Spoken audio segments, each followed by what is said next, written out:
AGRIBOT, an indigenous technology in agriculture. Good morning all, my name is Akhil. I am from School, Hyderabad, and I study in 7th grade. So I have chose AGRIBOT as an indigenous technology in agriculture. Now, what is indigenous technology? It's a native method but in a new way.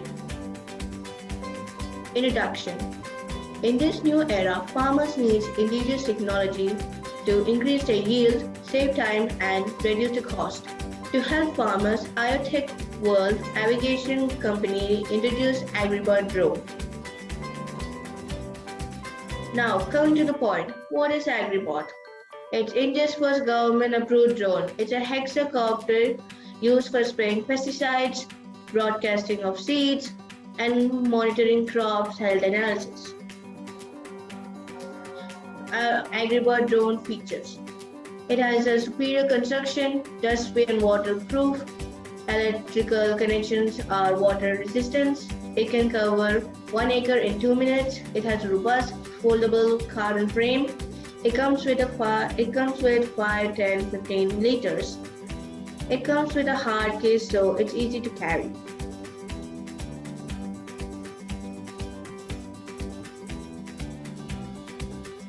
I have my working model over here.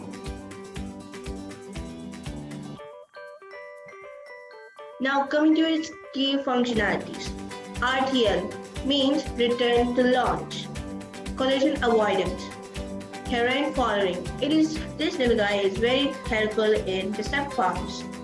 Resume mission means the drone will start where it stopped.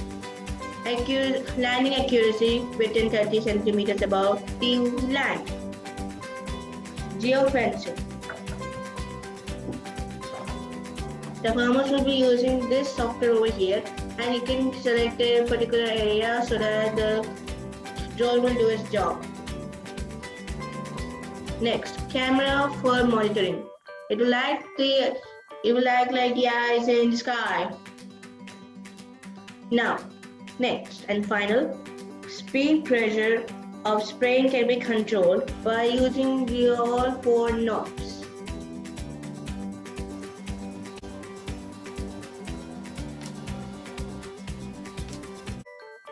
Finally, I would like to conclude by saying that farmers use indigenous technologies for smarter mankind. And AGRIBOT, let's get to work. Thank you all.